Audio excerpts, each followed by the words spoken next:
picture this. It's late August, it's an absolutely scorching hot day here in San Diego, and you've just poured yourself a nice, tall glass of lemonade. You reach into the freezer, press your glass against the dispenser, and nothing. Not a single cube, just that sad, hollow, whirring sound. We have all been there, and, it is incredibly frustrating. So, let's dive right into this. If you are currently staring down an empty ice bin in your Frigidaire, you're in the right place. Today's explainer is going to be a completely fluff-free, step-by-step diagnostic guide. We're going to walk through exactly why your ice maker is empty, and we're starting with the absolute easiest, zero-cost fixes you can try right now, all the way up to those complex mechanical failures. Because look, our goal here is to empower you to solve this without spending a dime if you don't actually have to. Okay, here's our game plan for today. We'll start with the Frigidaire formula, then we'll run through those basic DIY fixes. After that, we'll talk about how San Diego's water quality impacts your fridge, tackle frozen tubes, and finally, we'll draw a hard line on exactly when it's time to call in a pro. All right, let's kick things off with Section 1, the Frigidaire Ice Maker Formula. Well, before we pull anything apart, we really need to understand how this machine actually thinks. Every single Frigidaire ice maker relies on 3 core things. Step 1, a freezer cold enough to freeze a batch. Step 2, clean water actively reaching the mold. And Step 3, a working assembly to eject the ice and refill the water. Literally, that is it. So when the ice stops, one of those 3 things is broken. Our job today is simply to isolate which one it is. Moving right along to Section 2, the basic DIY fixes. We're starting with the absolute easiest checks here. Because trust me, you do not want to end up dragging a heavy refrigerator away from the wall for a problem a simple on-off switch could have solved. Now, on older models, you have a wire feeler arm. I can't even tell you how many times someone shoves a frozen pizza box onto the top shelf, bumps that wire arm up, and accidentally turns the whole unit off entirely by mistake. Just push the arm down! Now, on the newer French door and gallery models, an ice off setting might just be toggled on the control panel. Sometimes a quick power flicker or even just wiping down the display panel can leave it paused, so always check the switch first. Okay, if the switch is on, we're moving on to temperature. 0 degrees Fahrenheit. 0. I honestly cannot emphasize this number enough. A Frigidaire ice maker won't even attempt to cycle until the freezer holds an internal temperature right around 0 degrees. Check this out. If your freezer is sitting at, say, 12 degrees, your ice cream might actually still feel relatively firm.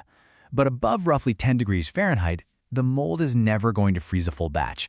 The unit just sits there completely idle. So, if your freezer can't hold that 0-degree mark, you aren't dealing with a broken ice maker at all. You're dealing with a totally separate refrigerator cooling problem, like a frost or airflow issue. Let's jump into Section 3, San Diego hard water problems. Now, this is probably the most commonly skipped step in the whole troubleshooting process, and it's a massive local culprit for us. The Frigidaire manual confidently tells you to swap your pure source filter every 6 months. But let's be real for a second. The heavy mineral load in San Diego's tap water, especially if you're out in East County areas like Santee, El Cajon, or Lakeside, it clogs those filters and scales up valves incredibly fast. In those hard water regions, a filter that's supposedly good for half a year will often fail in just 3 or 4 months. So that 6-month schedule, it's the floor here, not the ceiling. When a filter clogs up, your machine is literally starving for water. The trickle reaching the mold just drops. You'll actually see your ice cubes turn small, brittle, and hollow right before they quit completely. And often, your door water dispenser will slow to an absolute crawl at the exact same time. Oh, and a quick warning here. Throwing in a cheap aftermarket filter can restrict water flow even when they're brand new just because they don't seat correctly. You really need the exact pure source match. And if you try to run it without a filter at all, some models require a specific bypass plug or else the flow instantly drops to 0.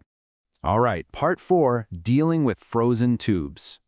So if your filter is fresh and the freezer is properly freezing, we climb slightly up the difficulty ladder to the fill tube.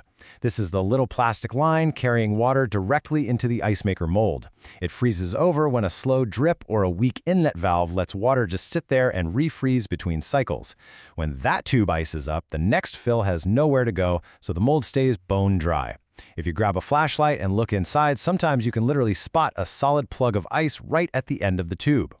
Thawing this out takes a little bit of patience. First things first, unplug the fridge. Then you can aim a hairdryer on the lowest setting right at the tube, or just rest a cup of warm water under it and let the radiant heat melt the blockage. But seriously, please listen to me on this one. Never use a metal tool like a screwdriver or a knife to chip away at the ice. The plastic tube and the coated mold will scratch and puncture so incredibly easily. Also, keep in mind, if you thaw it out and it refreezes within a day or two, the real fault isn't the tube at all, it's a leaky water valve upstream that you'll need to replace. And that brings us to Section 5, when to call a pro.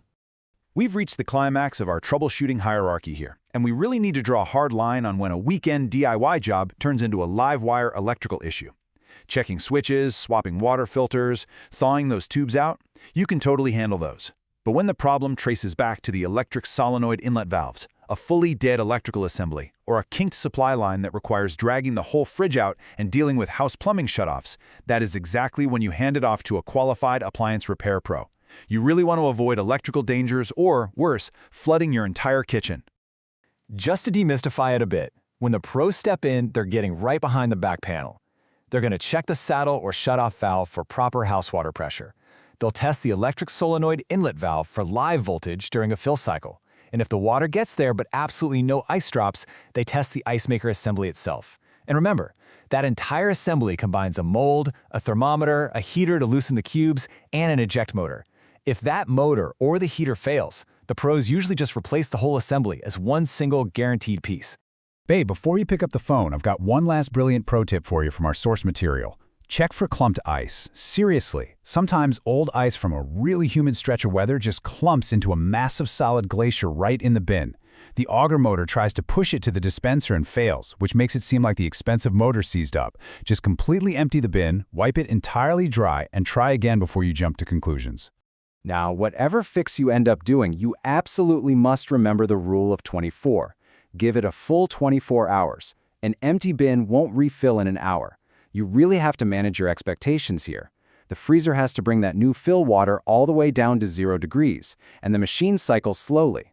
Please don't assume your repair failed just because you don't have a glass full of ice an hour later. Okay, to properly reboot the whole machine and get things running, you want to do a master reset. Toggle that ice off-on setting. If your specific model happens to have a tiny reset button on the underside of the assembly, go ahead and hold it until the unit cycles.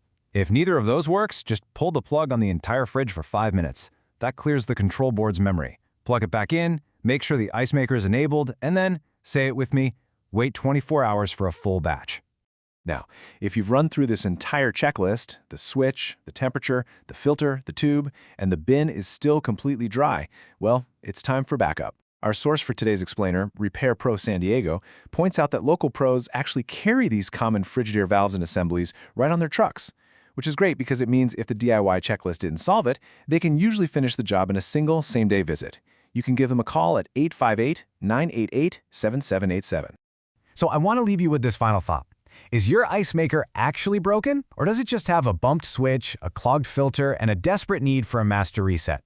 I challenge you to pause this explainer right now, walk straight into your kitchen, and check that feeler arm and water filter using everything you just learned. You might literally be just 5 minutes away from your next cold drink. Thanks so much for joining me today, and happy troubleshooting.